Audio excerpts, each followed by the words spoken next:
Good morning, I'm Brian Reagan, this is Tyler Kelly. and we welcome you to Mornings with Brian and Tyler. Today we're in Luke 9:57 through 62. Now it happened as they journeyed on the road that someone said to him, Lord, I will follow you wherever you go. And Jesus said to him, Foxes have holes and birds of the air have nests, but the Son of Man has nowhere to lay his head. Then he said to another, Follow me. But he said, Lord, let me first go and bury my father. Jesus said to him, Let the dead bury their own dead, but you go and preach the kingdom of God. And another also said, Lord, I will follow you, but let me first go and bid them farewell who are at my house. But Jesus said to him, No one, having put his hand to the plow and looking back, is fit for the kingdom of God. Okay. Here's my short word to you today. And if you know what's actually going on here, this is going back to Elisha. The call of Elisha by Elijah. Because Elisha was out in the field plowing with his oxen. Elisha said to Elijah, Let me go tell my parents goodbye and then I'll come follow you. And Elijah said, I really don't care what you do. He said, No, that's not what he said. Yeah, that's what he said. Elijah's like, The Lord told me to anoint you for prophetic ministry. I've done it. I'm going on. So whatever you're doing, fine, whatever.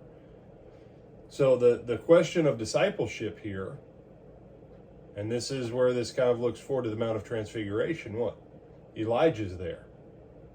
This is Jesus connecting the Elijah-Elisha call to discipleship.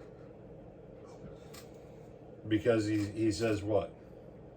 Let me go home. Let me do this. Let me do this. These different things that for Elisha, Tyler, you remember what Elisha did after he went and said goodbye to his parents?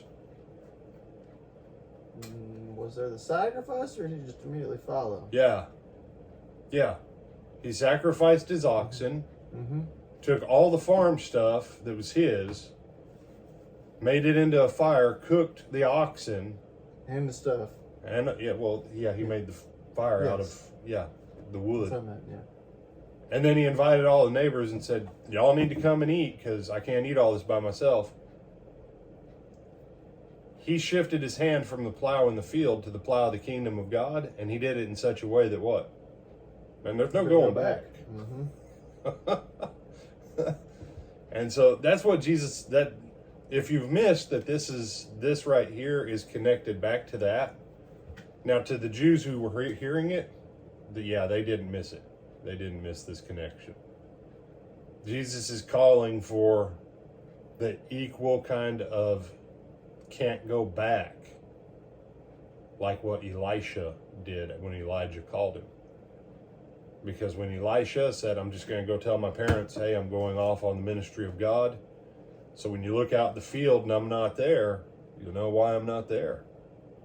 I didn't get taken by a band of marauders or anything. You don't need to worry, I'm working for the Lord now. And in working for the Lord, what did he do? He cut off all that other stuff.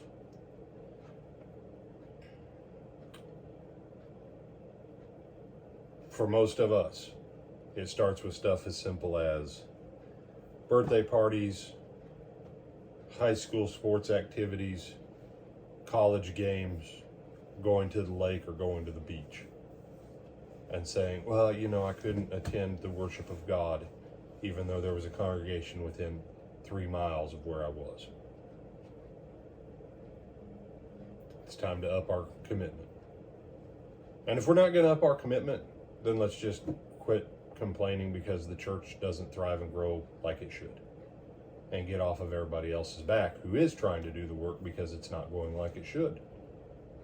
Because either we're all working it together, or you got some people that are actually dragging down the work and killing the kingdom of God by doing nothing.